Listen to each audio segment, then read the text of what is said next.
And as a second topic of today, we're gonna talk about so-called Saint-Venant's principle. So, if you recall, like how I draw free body diagram, you might wonder like I sometimes draw my force arrow here.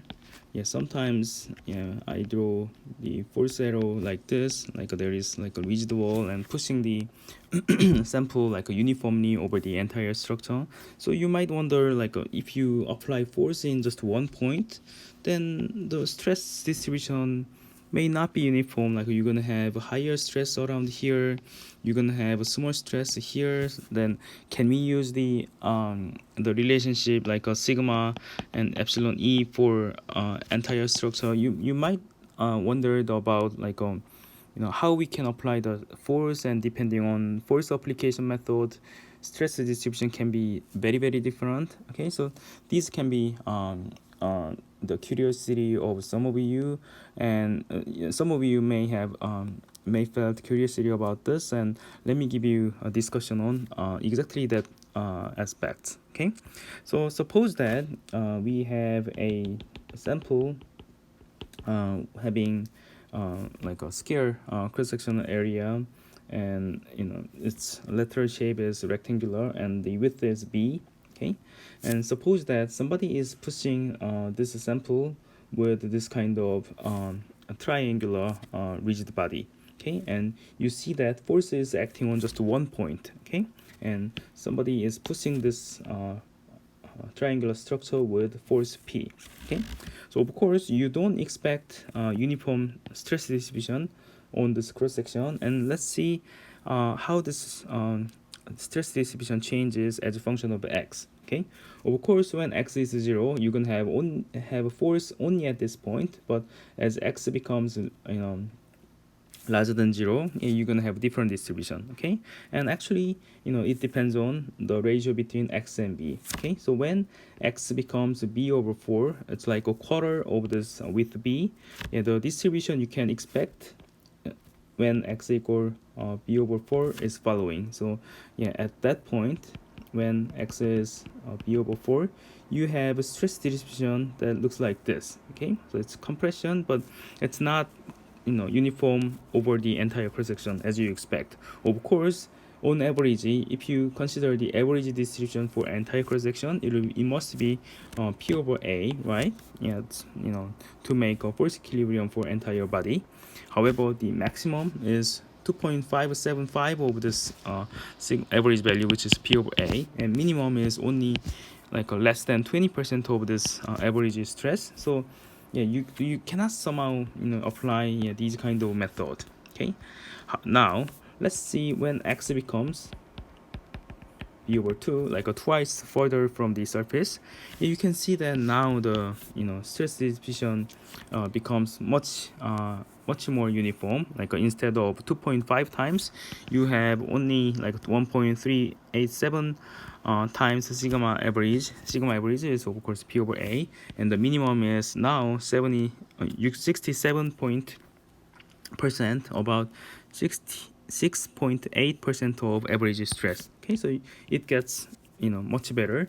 Now when x becomes same as the width, what you can see here is maximum stress turns out to be 1.027 average stress, and minimum stress turns out to be 0.973 sigma average. Okay, so what you can realize is that as the x, which is the distance from the surface, gets larger and larger and gets larger than the width b, what you can see is that stress distribution becomes uniform.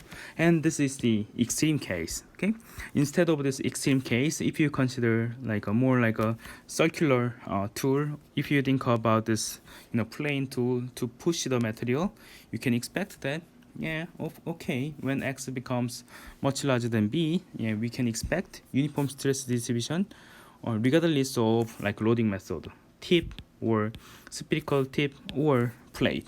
Okay, so this is the reason why in most I would say textbook problems in like chapter 2 and chapter 3, you typically have high aspect ratio rod and high aspect ratio boom, right?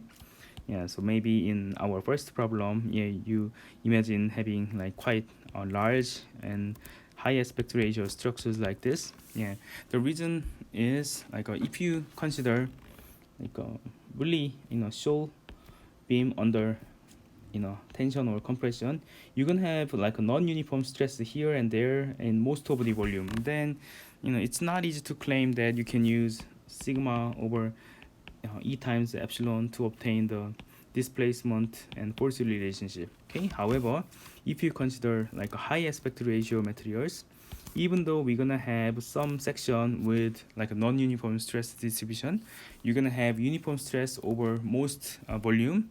Then you can use this relationship to obtain delta P relation for entire body. Okay, and it can be considered as a good approximation. And yeah, that's why most textbook example has high aspect ratio structures. Okay, so I think it was my habit when I was young, so I always try to see like why the professors who wrote the book like make the problem in that way. Like as I told you, like in our textbook always have kilonewton range in homework problems and sample problems, and our textbook typically considers like high aspect ratio structures, and there is always a reason. Okay, so it's quite interesting to think about the reason behind yeah, something common, and you're gonna learn like a more knowledge out of this kind of thought process. Okay, so anyway, to formally summarize Saint-Venant's principle, I can summarize in this way: stress distribution is independent of loading application method, except in the immediate vicinity of the loading point. Okay, so after understanding Saint-Venant's principle, from now on, you don't need to worry too much about how loading is applied in your example problems. Okay, only if the aspect ratio is large enough. Okay, so with that, let me close the video regarding Saint-Venant's principle.